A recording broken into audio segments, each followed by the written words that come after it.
긍휼히 여기는 자는 복이 있나니 그들이 긍휼히 여김을 받을 것이며. 꼭 만든 이야기 픽션 같습니다마는 실화로 전해져 내려오는 이야기입니다. 뉴욕주 로체스터시 기차역에 한 신사가 내립니다.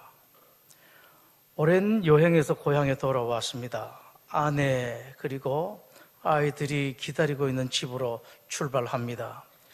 집 가까이 로체스터시 가로지르는 제네시 강 언덕에 수십 명의 사람들이 모여서 웅성거리고 있는 모습이 보였습니다. 가까이 다가가서 보았습니다. 모두들 어쩔 줄 모르고 발을 동동 구르고 있습니다. 한 사람 붙잡고 물었습니다. 무슨 일입니까? 저기 아이가 라고 하는데 손가락으로 가리키는 것을 보니까 아이가 물에 빠져서 후적거리고 있습니다. 그 신사, 아니 그러면 왜 모두 이러고 하면서 말도 채 마치기도 전에 외투를 벗어 던지고 그대로 강에 뛰어 들어갑니다. 허우적거리는 아이를 힘겹게 구해서 강변에 끌어올렸습니다. 모두 다 숨 죽이고 있다가 환호하고 박수를 칩니다. 다행히 아이는 살아 있었습니다. 신사는 한숨 돌리고 기진한 아이 머리카락을 쓸어 올리는 순간 깜짝 놀라고 맙니다. 그 아이는 다름 아닌 자기 아들이었습니다. 예수님 말씀을 하십니다. 긍휼히 여기는 자는 복이 있나니 그들이 긍휼히 여김을 받을 것이며. 긍휼이란 우리말 사전에 이렇게 설명을 합니다. 불쌍하고 가엾게 여겨서 도와주는 것이다. 물에 빠진 사람을 보면 이것저것 가릴 것도 없이 물에 뛰어 들어가든지 아니면은 건지기 위해서 나름 온갖 방법을 다 간구하는 것. 추운 바람 쌩쌩 부는 거리에서 구걸하는 사람 볼 때 이것저것 생각 없이 주머니 뒤져서 동전이 나오든지 지폐 나오든지 가릴 것 없이 꺼내주는 것. 이것을 긍휼이라고 말합니다. 긍휼은 헬라 원어로는 엘레몬이라는 말을 쓰고 히브리어 원어 케세드라는 말을 씁니다. 이 케세드라는 말은 우리가 흔히 알고 있는 긍휼의 그 정도를 뛰어넘습니다. 단순하게 동정하거나 어려움에 처한 사람을 불쌍히 여기는 것보다 훨씬 더 앞으로 나가서 다른 사람의 마음속에 들어가서 그 사람의 입장으로, 그 사람의 마음으로 보고 생각하고 느끼는 것을 말합니다. 인도의 간디가 막 출발하려는 기차에 가까스로 올라탑니다. 그러다가 그만 신고 있던 신발 한 짝이 벗겨져서 플랫폼 바닥에 떨어집니다. 기차는 이미 출발했습니다. 주울 수가 없었습니다. 그러자 간디가 얼른 나머지 신발 한 짝을 벗어서 기차 밖으로 던집니다. 함께 동행하던 사람들이 간디에게 그 이유를 물었습니다. 간디가 조용하게 말했다고 합니다. 만약 가난한 사람이 먼저 떨어진 신발 한 짝만 주었더라면 그 한 짝으로는 아무 쓸모 없을 것이 아닙니까?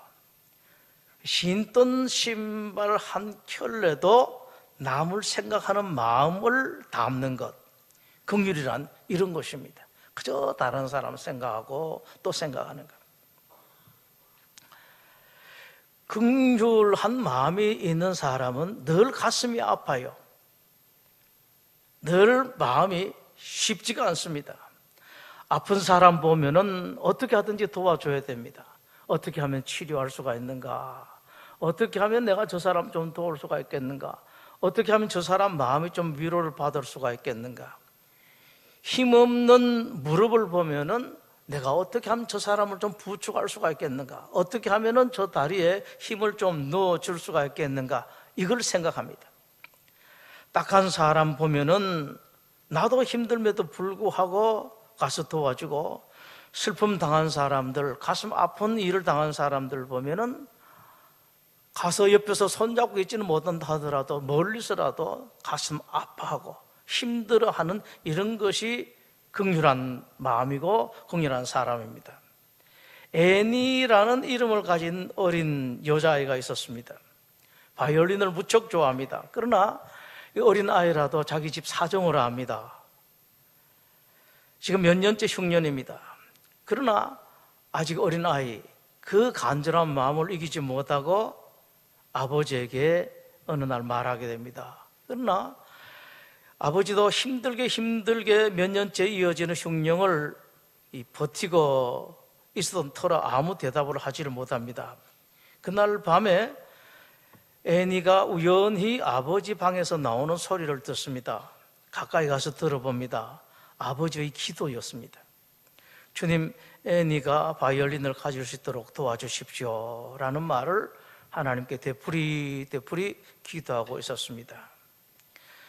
아버지는 그 얼마 후 오하이오 친구에게 편지를 씁니다. 일상적인 무난 편지였었습니다만은 자기에게 있는 가장 무거운 짐, 마음 안타까운 그 마음을 씻지 않을 수가 없었습니다. 몇 주 후에 오하이오에 있는 그 친구가 애니의 가족을 자기 집으로 초대합니다. 아빠와 그 아빠의 친구 그 아저씨는 반갑게 만나서 시간을 보냅니다. 그러던 중에 그 아저씨는 자연스럽게 자신이 아주 아끼는 비싼 바이올린을 꺼내서 애니에 보고 켜보라고 말합니다. 애니가 켰습니다. 그랬더니 그 아저씨가 이 바이올린은 아무래도 나보다는 애니에게 더 잘 어울리는데 하면서 내가 이 바이올린을 벼룩시장에서 $7를 주고 산 것인데 자네 $7만 주면은 이 바이올린을 애니에게 줄 수가 있겠다. 애니는 그 바이올린으로 행복한 소녀 시절을 보냅니다.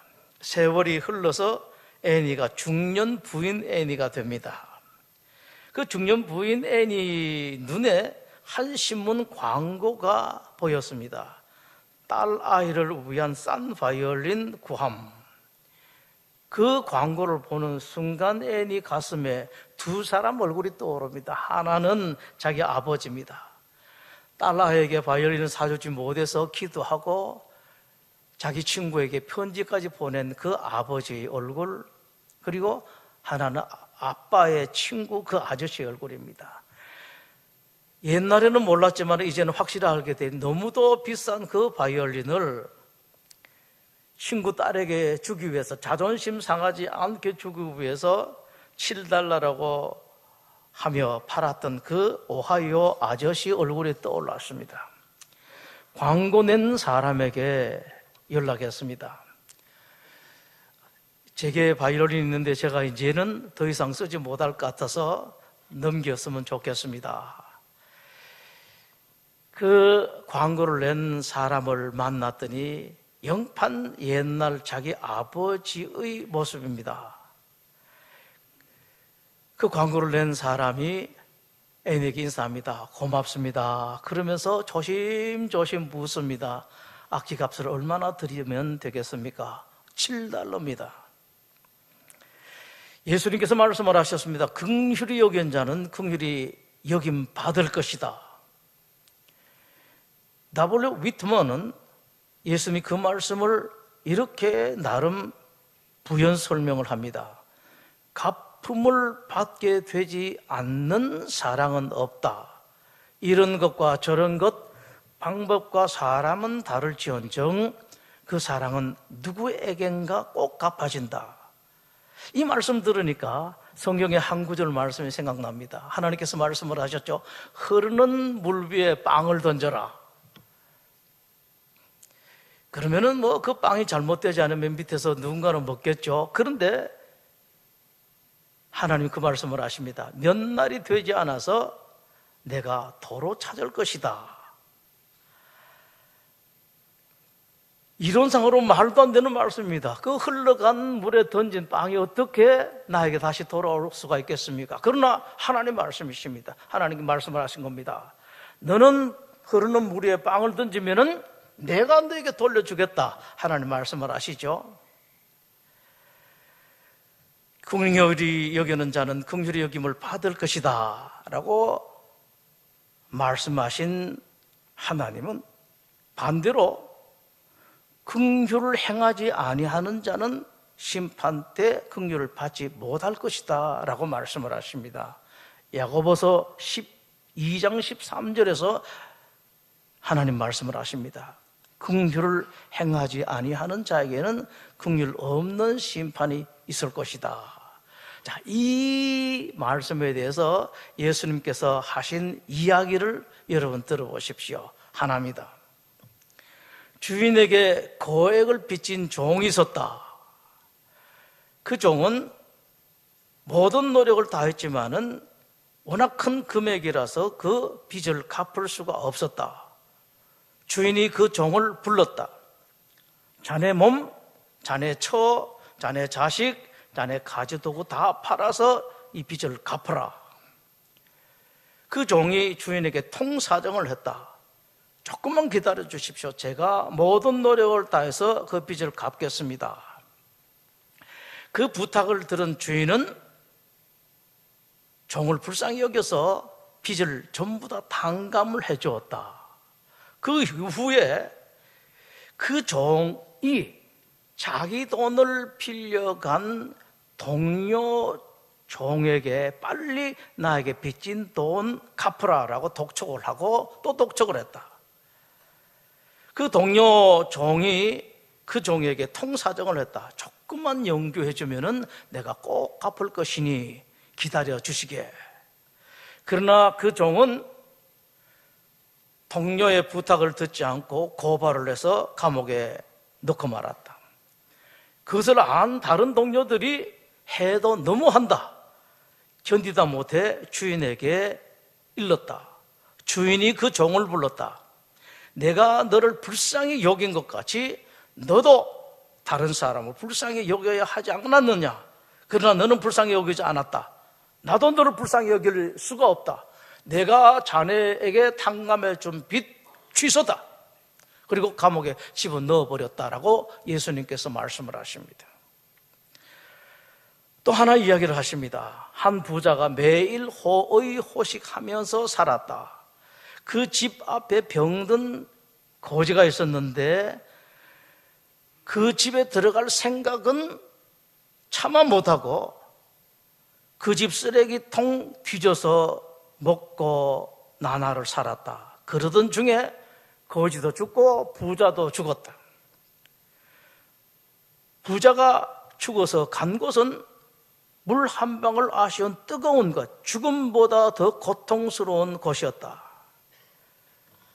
그 부자가 왜 죽음보다도 더 무서운 그곳에 가게 되었는지 예수님께서 말씀하시는 이유는 단 하나로 표현을 합니다. 자기는 잘 먹고 잘 살면서 병들고 못 먹는 거지를 돌봐주지 않은 죄, 긍휼이 없는 죄였다. 이것 때문에 그 사람은 지옥과 같은 뜨거운 불에 가서 살게 되었다라고 말씀을 하십니다. 여러분, 거기다가 아시는 바처럼 한국 사회가 전반적으로 위기입니다. 나라 자체가 위기고 사회, 경제 그리고 가정조차도 위기에 처했습니다. 어른들도 이미 앞으로 가정 문제에 대해서 어떻게 될 것이라는 걸 알고 나름 단돌이 하는 사람도 많다라고 할 정도입니다. 여러 가지 이유가 있겠습니다만 그 중에 큰 것 하나가 있습니다. 오늘 본문의 말씀이 있었던 이 긍휼이 중요한 핵심의 이유입니다. 한국이 어쩌다가 이렇게 잘 살게 되었는가? 어떻게 그 찢어지도록 가난하던 그 나라에서 오늘 이런 나라가 되었는가? 우리 기독교인들은 나름 그 이유를 설명을 합니다. 옛날에 우리 믿음의 선배들이 이 나라를 위해서 기도하고 땅에다가 눈물 뿌리고 피를 흘려가면서 복음을 전한 것, 그것 때문에 하나님께서 보시고 그 은혜를 베푸셨다. 맞긴 맞습니다만 여러분 잘 아십시오. 그 이유는 전체 이유 중에 요만큼밖에 되질 않습니다. 하나님께서 왜 이 땅에, 왜 한국민에게, 이 대한민국에게 그런 은혜를 베풀어 주셨는가? 긍휼입니다, 여러분. 불쌍히 여겨서 그렇습니다.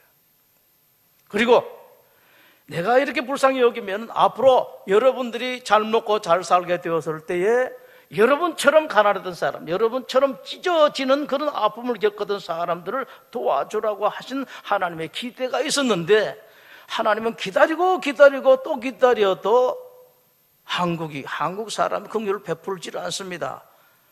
겨우 국제사회에 최고의 부끄러움을 당하지 않을 정도의 긍휼만 손을 펴었지 진심으로 그런 것이 없습니다. 계속해서 하나님께서 한국에 부어주시던 그 손에 힘이 떨어지게 됩니다. 한국에 떨어지는 긍휼이 점점 작습니다. 은혜가 작습니다. 언제 이것이 끊어질지 모릅니다. 지금 한국의 상황이 이것입니다. 나라적으로, 경제적으로, 사회적으로, 가정적으로 이렇습니다, 여러분. 더 이상 어느 날 하나님께서 긍휼을 도저히 지속시킬 수 없는 어느 날이 올 수가 있습니다. 이제 그 누가 아니라 한국 교회 차례고 한국 교회의 신자들 차례입니다. 교회가 나서서, 신자들이 나서서 흉내만 내는 곳이 아니라 내 아픔을, 내 살을 도려내듯이 긍휼을 베풀고 세상을 따뜻하게 하고 힘들고 어려운 사람들 무릎에 힘을 주고 부축해주는 그 일이 남아있습니다. 하나님께서 이걸 기다리고 있습니다. 이미 하나님께서 어느 순간에 긍휼의 손길을 완전히 끌어서서야 됐습니다만 긍휼하신 하나님께서 기다리고 또 기다리고 계십니다. 하나님께서 말씀을 하셨습니다. 긍휼을 행하지 아니하는 자에게는 긍휼 없는 심판이 있다. 그 말씀에 이어서 정반대로, 그러나 긍휼이 있는 사람들은 심판을 이기고 자랑한다라고 말씀을 하십니다. 심판을 이기고 자랑한다. 이 말씀을 아주 잘 보여주는 말씀이 있습니다. 시편 23편 5절 말씀입니다. 이렇게 말합니다. 주께서 내 원수에서 내게 상을 차려주시고 기름으로 내 머리에 바르셨으니 내 잔이 넘치나이다. 여러분, 이 말씀의 광경은 신자 최고 영광입니다. 제가 여러분들이 볼 수 있는 모습으로 설명드리면 이렇습니다. 여러분들 누가 해코게 하기 위해서, 여러분들 누가 옛날에 좀 잘못된 것을 보복하기 위해서, 여러분들 힘들고 어렵게 하기 위해서 여러분의 원수가 잔뜩 별르고 있습니다. 어떻게 하면은 내가 이제 저 사람을 해칠까, 어려움을 줄까 잔뜩 하고 준비가 다 되어서 막 덤벼들려고 하는 순간에 주님께서 그 원수에게 엄하게 명령하십니다. 너 손가락 하나 까딱하지 마라. 그대로 있으라라고 말씀합니다. 비디오와 똑같습니다. 요즘 보면은 이 리모컨에 보면 일시정지라고 있죠. 잔뜩 달려들어서 퍼부으려고 하는, 덤벼들려고 하는데 스탑을 시켰습니다. 꼼짝 못합니다. 그 정도가 아니라 그렇게 원수를 그렇게 해놓고 하나님께서 여러분들에게 진수성찬을 차려주십니다. 자, 아무것도 걱정하지 말고 어떤 원수가 뭐가 여러분에게 달려든다라고 아무 신경 쓰지 말고 내가 지키고 있으니까 여기 마음껏 먹어라. 배고픈 사람 먹게 하고 없는 사람에게 주머니 채워주시고 약한 사람 건강 채워주시고 모든 걸 다 채워주십니다. 편하게 하라는 말씀입니다. 즉 심판의 사자가 여러분들을 어떤 이유로 말미암아 심판하려고 할 때에 하나님께서 그 심판 사자에게 큰 소리를 치십니다. 잠깐 그거 멈춰라. 저 사람에게는 긍휼이 있다. 손대지 마라. 가까이 가지 마라고 하나님께서 말씀을 하십니다. 긍휼이 있는 사람, 긍휼을 얻게 됩니다. 왠고하니까 긍휼은 긍휼을 낳습니다. 또 낳고 긍휼이고 낳은 긍휼이 또 다른 긍휼을 낳습니다. 제2차 세계대전이 발발했을 때에 프랑스 항공회사 조종사이던 한 폴란드인이 조국의 전쟁 소식을 듣고 조국으로 가던 길입니다. 물론 이것도 실화입니다. 이미 독일 수중에 있던 오스트리아 비엔나 호텔에 이 조종사가 투숙을 합니다. 그때 독일 게시타포에게 쫓기던 유대인 젊은이가 호텔 방문을 두드리며 이 조종사에게 도움을 요청을 합니다. 잘못하면 자기 목숨도 날아갑니다. 그러나 이 조종사는 그 딱한 유대인 젊은이를 도와줍니다. 생명 위험 무릅쓰고 숨겨주고, 그리고 탈출하는데 극적으로 탈출하기까지 자기 모든 리스크 테이킹을 하고 도와줍니다. 그 후에 이 폴란드 조종사는 조국으로 돌아가서 조종사로서 맹활약을 벌입니다. 그러다가 전투 중에 격추를 당하고 영국에 불시착을 합니다. 뇌에 중상을 입습니다. 모든 의사들이 회생 불가능 판단을 내립니다. 아무도 수술하려고 하지 않습니다. 죽을 수밖에 없는 절박한 시간에 영국 공군 본부에 민간 의사 한 사람이 내가 수술하겠다고 나섰습니다. 수술했습니다. 대성공이었습니다. 그 의사는 다름 아닌 이 조종사가 얼마 전 비엔나에서 생명의 위험 무릅쓰고 구해준 유대인 젊은이였습니다.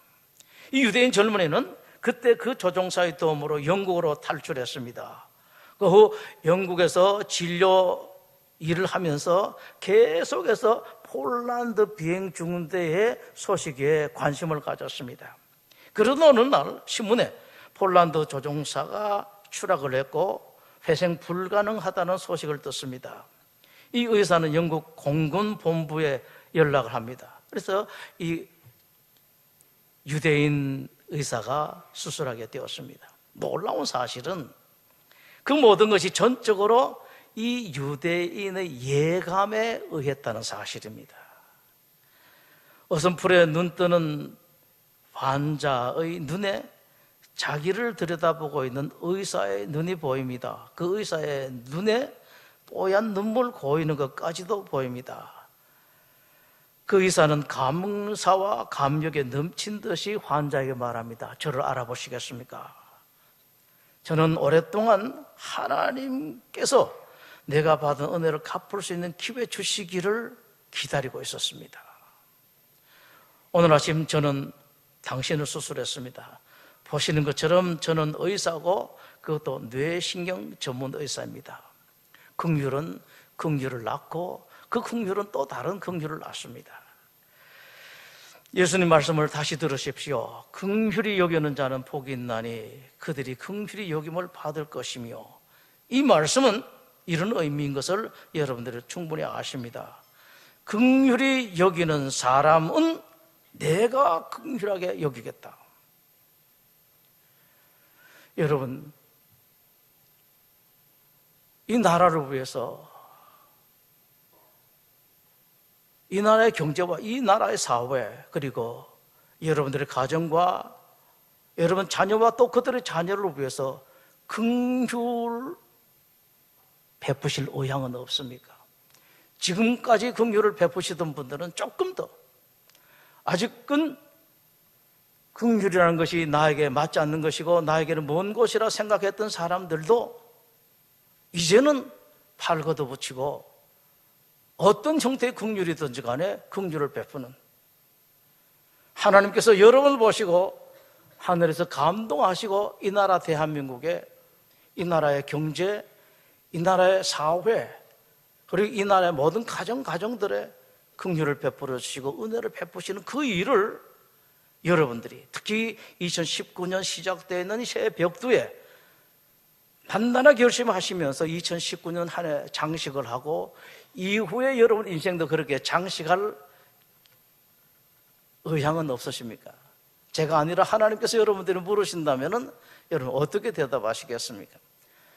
여러분들이 선한 그 대답은 선한 것으로 열매를 맺고 그 열매를 여러분들도 잡수시고 여러분 사랑하는 사람들, 또 그들이 사랑하는 다른 사람들이 함께 넉넉하게 풍성하게 나눌 수 있을 것입니다.